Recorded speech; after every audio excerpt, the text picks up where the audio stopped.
In March 1994, the bodies of these 4 young women were discovered in a chillingly similar way. Each one had been brutally assaulted and strangled to death in their own homes, the very place they should have felt safe.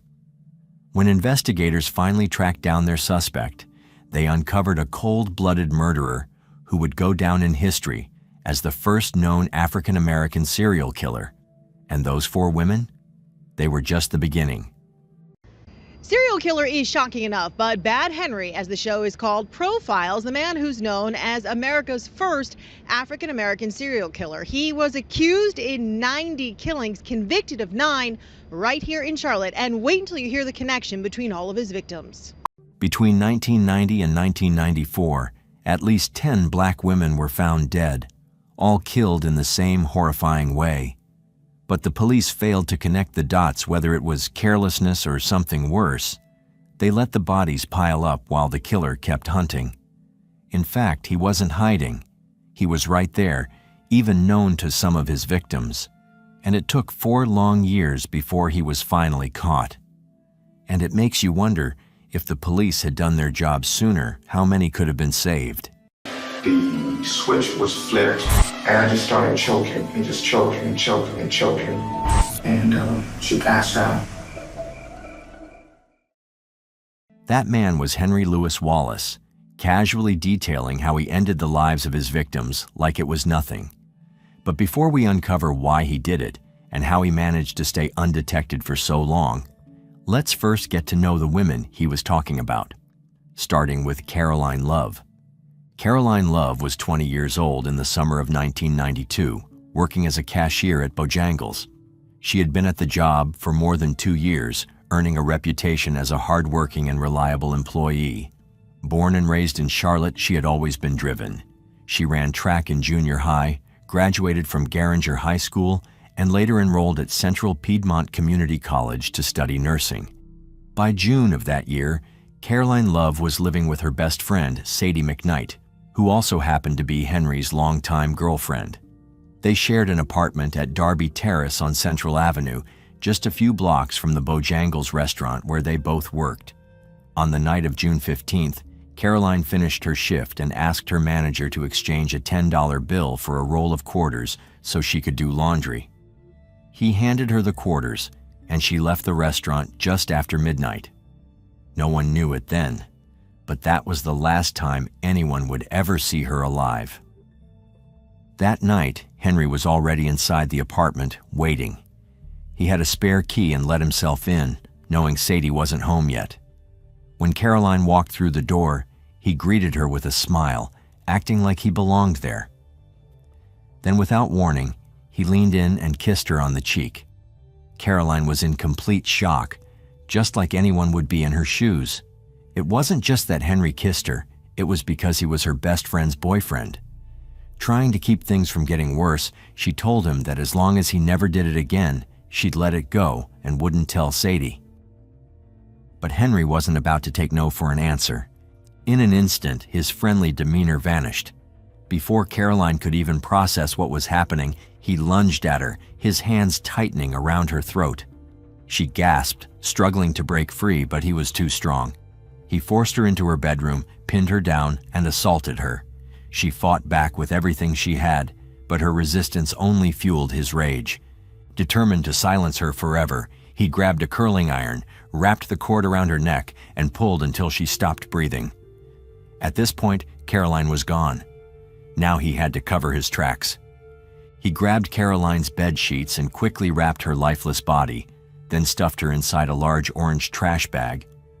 With no hesitation, he dragged her out of the apartment and into his car. But before leaving, he went back inside, scanning the room for anything he could take to make it seem like she had simply disappeared. That's when he spotted the roll of quarters she had gotten earlier that night. He grabbed it, locked the door behind him, and walked away as if nothing had happened. The night was dark and quiet as Henry drove through the streets, looking for a place where no one would find her. Eventually, he reached a secluded area. Without a second thought, he pulled over, dragged Caroline's body from the car, and dumped her into a ditch. Then, just like that, he got back in and drove away. Hours later, Sadie came home, completely unaware of the horror that had just unfolded in her apartment. Everything seemed normal at first until she got a call from Caroline's sister, Kathy. There was worry in her voice. She hadn't heard from Caroline all day, and when she called Bojangles, she learned that Caroline had never shown up for work. Caroline was responsible, always on time, so this was totally unlike her. At first, Sadie tried to stay calm, but as the minutes passed with no sign of Caroline, concern quickly turned into panic. Desperate for answers, she, Kathy, and even Henry went to the police station to file a missing person report, hoping someone could help them find her.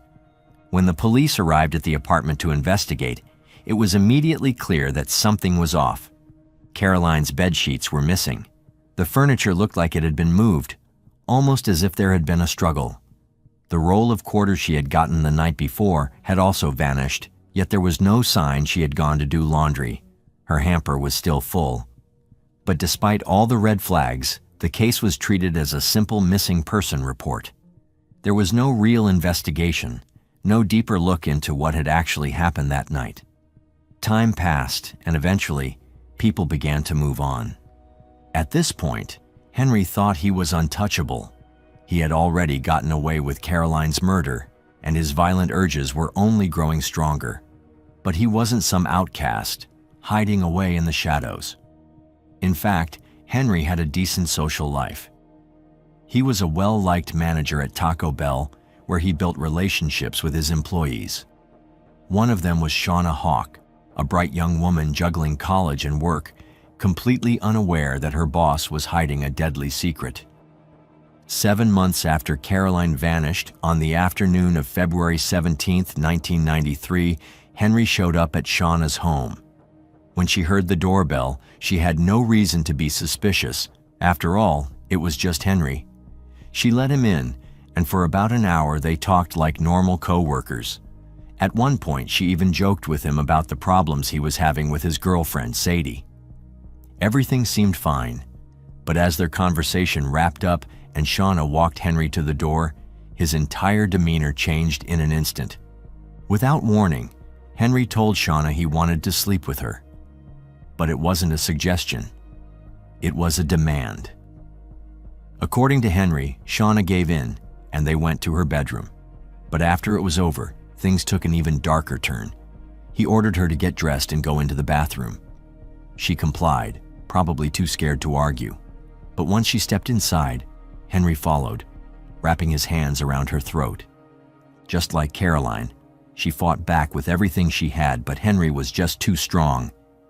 As soon as she lost consciousness, he filled the bathtub with water and placed her inside.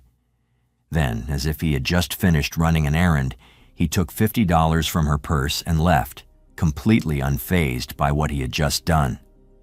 By the time Shauna was found, it was too late.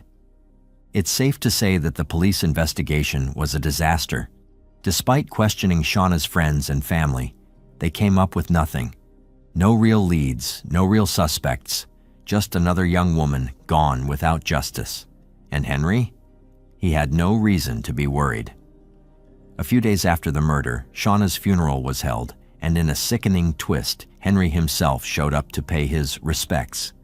He stood among the mourners, pretending to grieve like everyone else.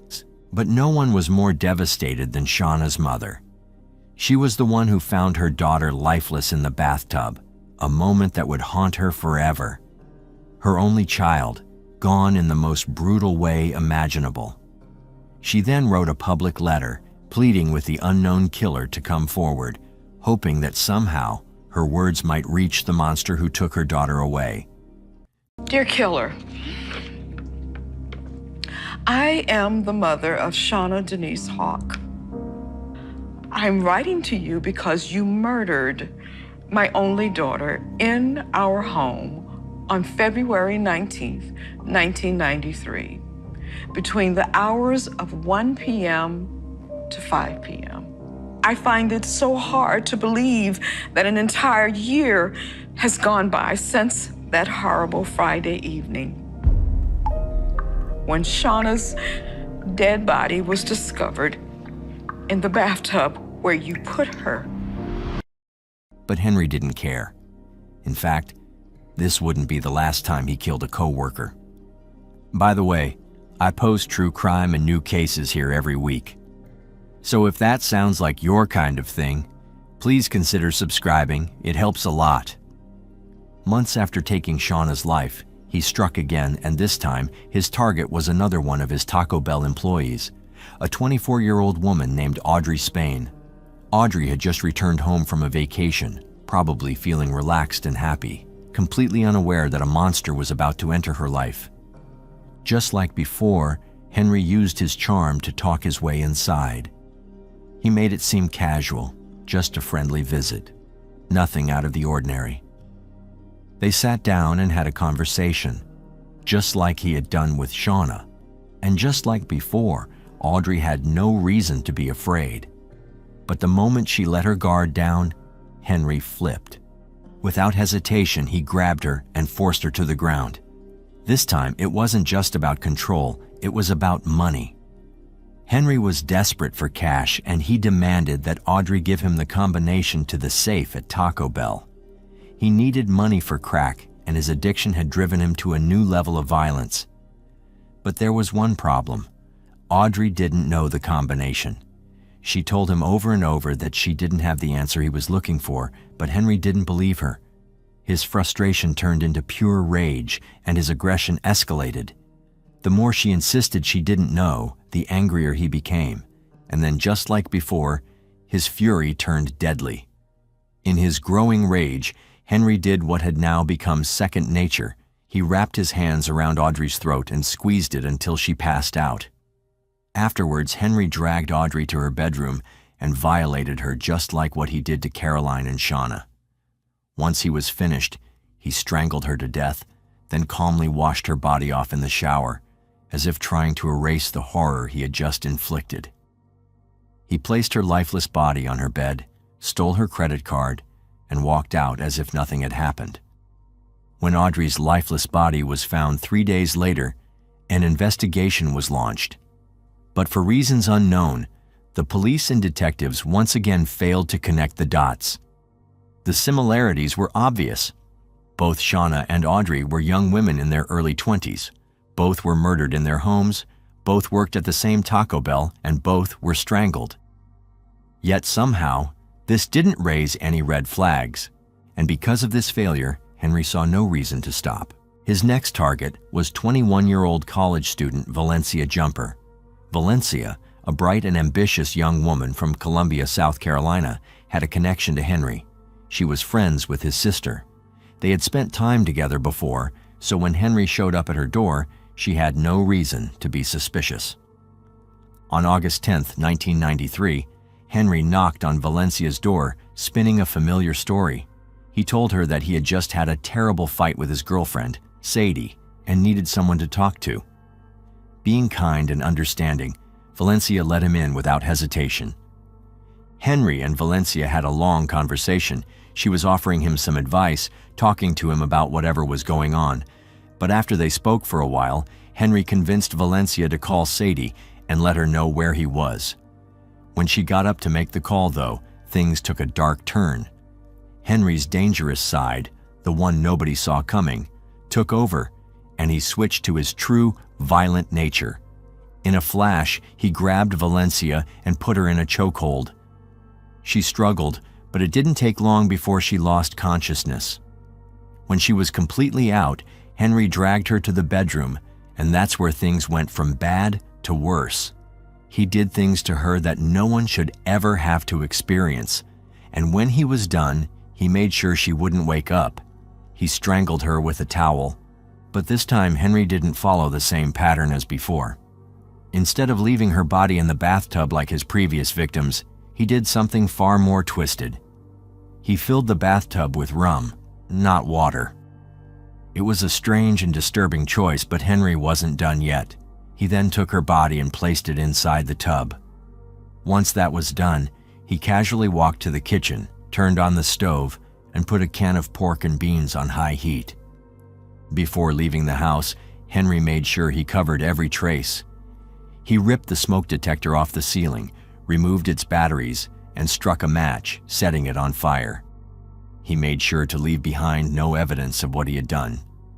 The fire quickly grew, burning everything in its way. When Valencia's body was finally discovered, the flames had already done their work. The official report said she died from thermal burns.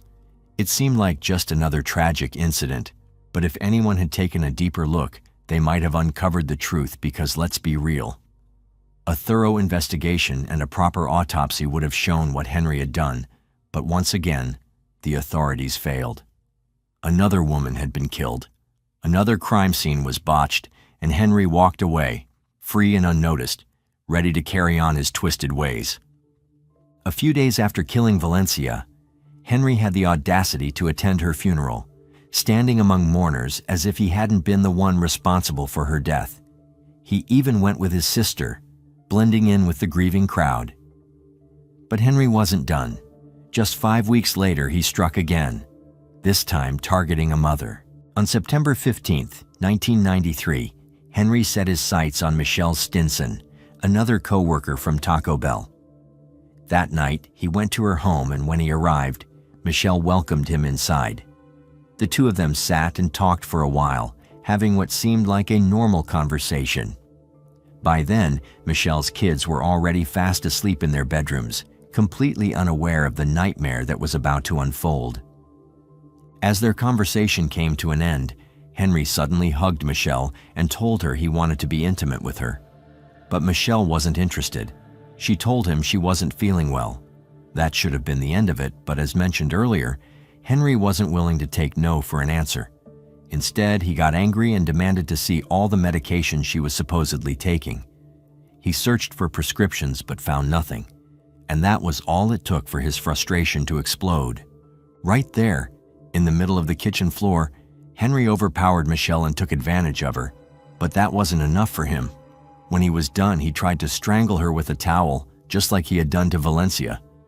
But Michelle fought with everything she had. She gasped for air, moaned in pain, and refused to let go of life so easily. Seeing that she was still struggling, Henry grabbed a large kitchen knife and stabbed her multiple times in the back. In the middle of this horrific attack, Michelle's 3-year-old son suddenly walked into the room. The innocent child had no idea what he was witnessing, but Henry quickly turned to him and ordered him to go back to bed. The boy obeyed, disappearing into his room while his mother lay bleeding on the floor. Once Henry was sure Michelle was dead, he grabbed the towel and the bloody knife, left the apartment, and threw both items over a nearby fence before disappearing into the night. The next morning, Michelle's children were the ones who found her lifeless body lying in the kitchen. Not long after, a friend stopped by to check on her. When they asked the little boy where his mother was, he simply said, "She's sleeping." He was too young to understand that she would never wake up again. And just like before, the police investigation into Michelle's murder was a disaster. Authorities failed to connect Henry to the crime. In fact, he wasn't even considered a suspect. By this point, 5 women had been murdered or gone missing, all within a 5-mile radius. Fear spread through the community. People were terrified, wondering if they would be next. In response, authorities increased police presence in East Charlotte. Now, sensing the pressure, Henry kept a lower profile for a while. But that didn't mean he stopped his crimes. He was still up to no good, committing smaller offenses while staying out of the spotlight. Early the following year, he fathered a child with a woman who wasn't his girlfriend. Then, on February 4th, 1994, he was arrested for shoplifting. The police detained him, gave him a court date, and let him go. But when the date came, Henry didn't show up. A warrant was issued for his arrest, but law enforcement barely made an effort to track him down. Once again, Henry slipped through the cracks. By now, he felt so untouchable, unlike never before. In his mind, he could do whatever he wanted and never face any consequences. And so, it wasn't long before he gave in to his darkest urges again. On February 20th, 1994, Henry knocked on the door of Vanessa Mack, a 25-year-old woman who happened to be the sister of one of his Taco Bell co-workers.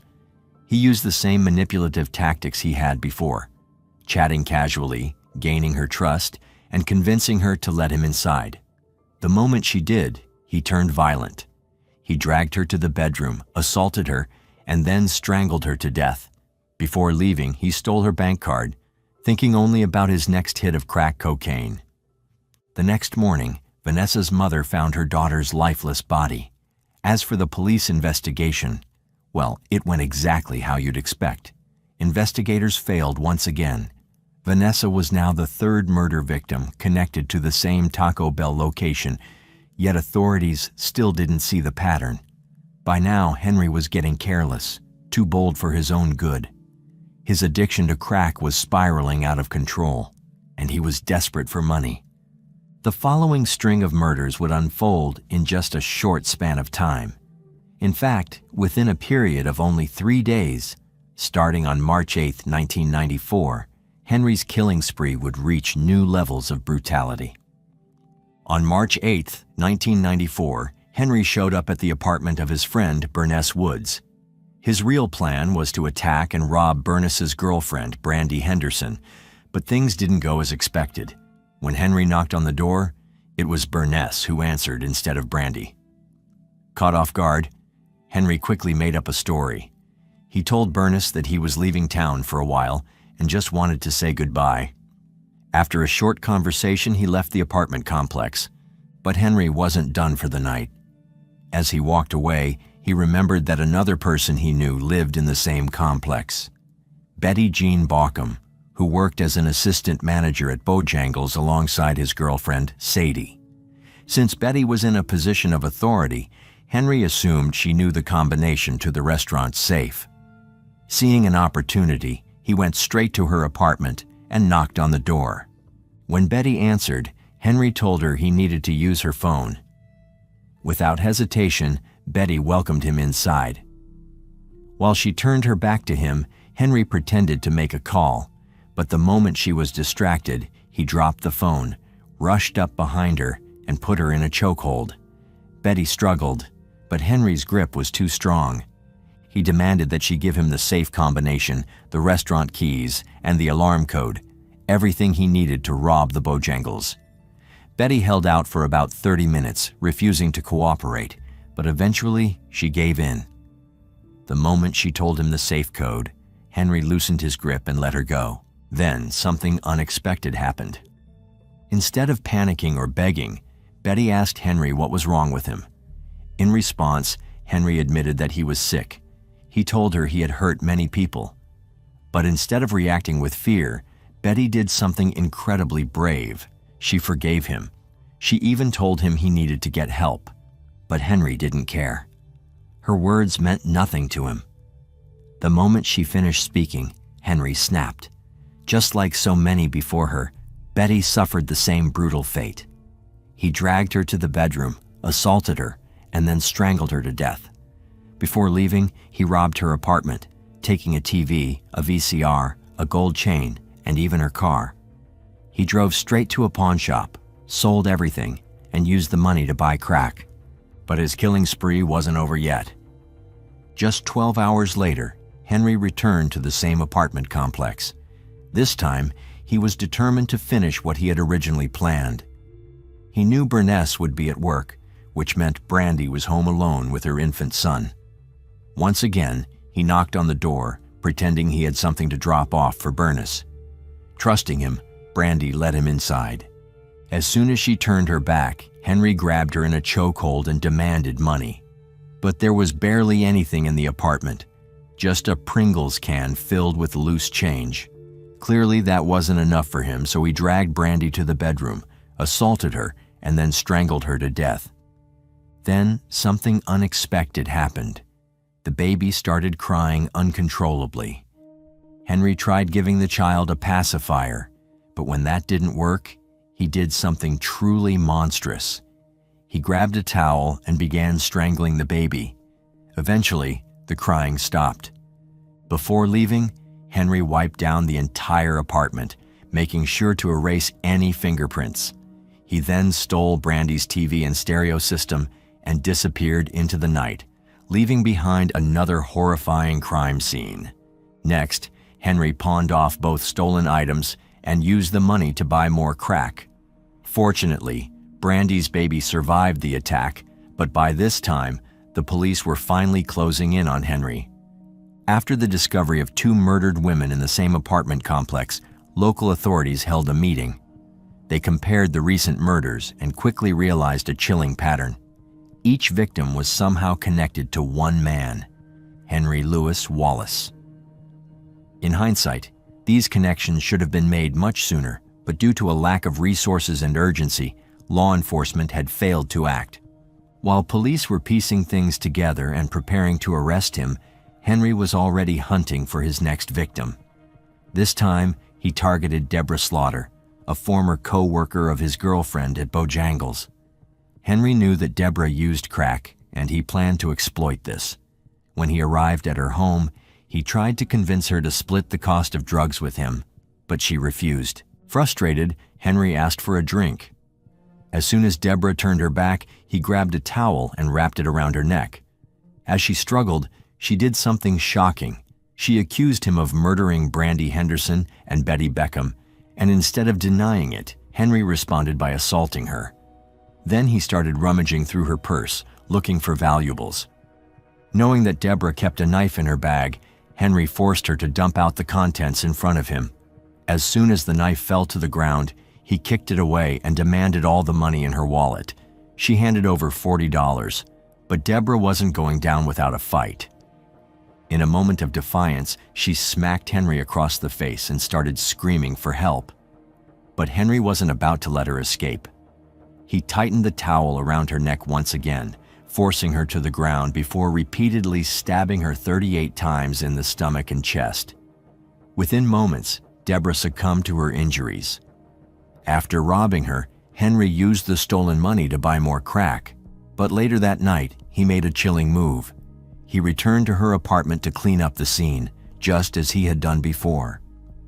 However, his reign of terror was finally coming to an end.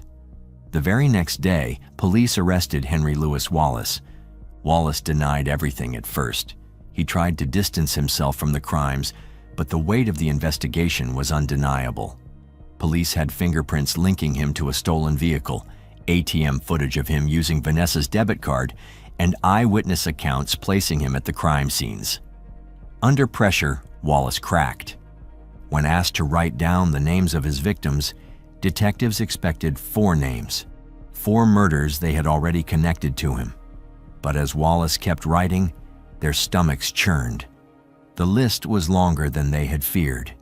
He was responsible for at least 11 murders, a horrifying revelation that transformed their investigation into one of the most chilling serial killer cases in North Carolina's history. To understand Henry Louis Wallace, we have to go back to where it all started. Born in Barnwell, South Carolina in 1965, Henry grew up in a small town with his mother and sister.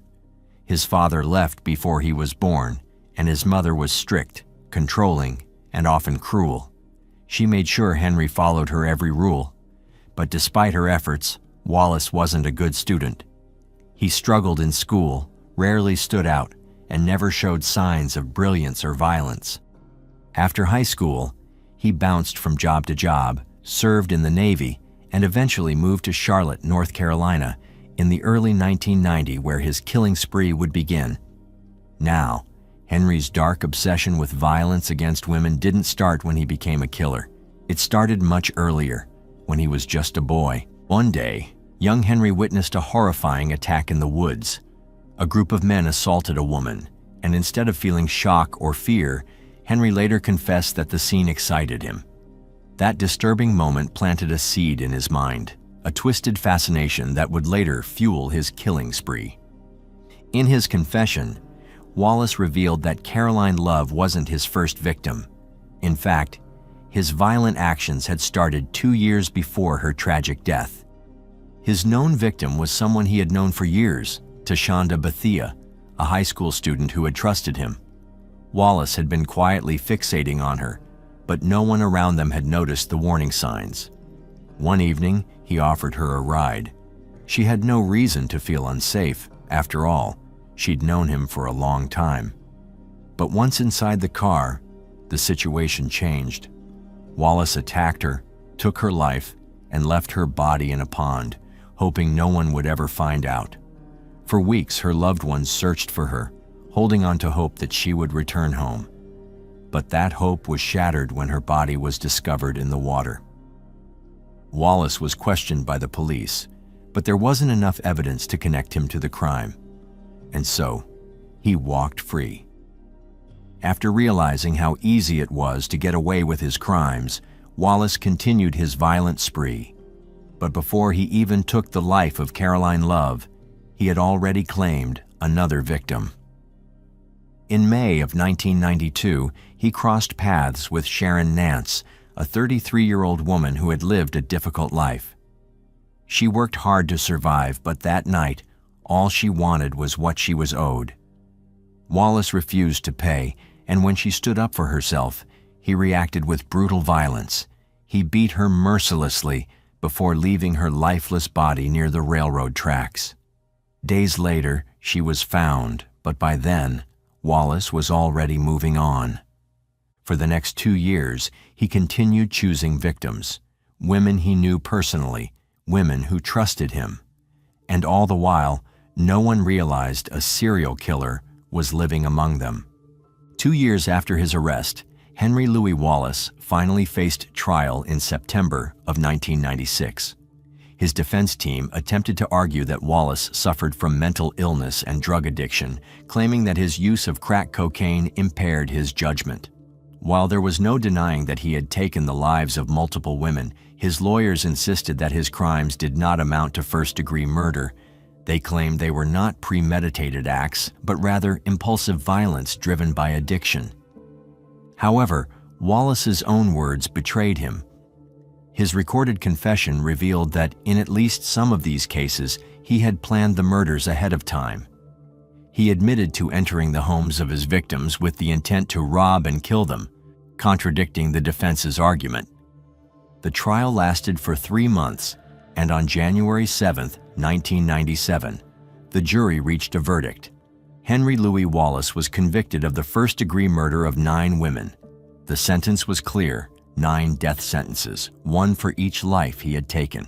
On June 5, 1998, Henry Louis Wallace shocked the public once again, not with another crime, but with a wedding. Inside North Carolina's death row, just steps away from the state's execution chamber, Wallace married Rebecca Torrijas, a former prison nurse. The Mecklenburg County Public Defender, Isabel Day, acted as an official witness and even took photos of the ceremony. Also present was the manager of the death row unit, watching as a convicted serial killer exchanged vows. But Wallace wasn't focused only on his new marriage. He was also determined to escape his fate. Since being sentenced to death in 1997, he has made several appeals, arguing that his confessions were coerced and that his constitutional rights were violated. Despite his efforts, the North Carolina Supreme Court upheld his sentence in the year 2000. Then, in 2001, the United States Supreme Court denied his appeal, leaving him with little hope of overturning his punishment. By 2005, after another rejected appeal, it became clear that Wallace was running out of options. Today, Henry Louis Wallace remains on death row, awaiting execution. However, for the families of his victims, justice remains an elusive concept. While the legal system handed down its harshest sentence, nothing can ever undo the pain and loss that Wallace inflicted. The scars left behind by his crimes will never fully heal, no matter the punishment he receives. Now, I want to hear your thoughts on this. Do you think Henry got what he deserved? Or should he have been given the death penalty the moment he was arrested? If you like the way we create these videos and you want to help bring more cases like this to light, hit that like button and subscribe for more deep dives. Thank you once again for watching.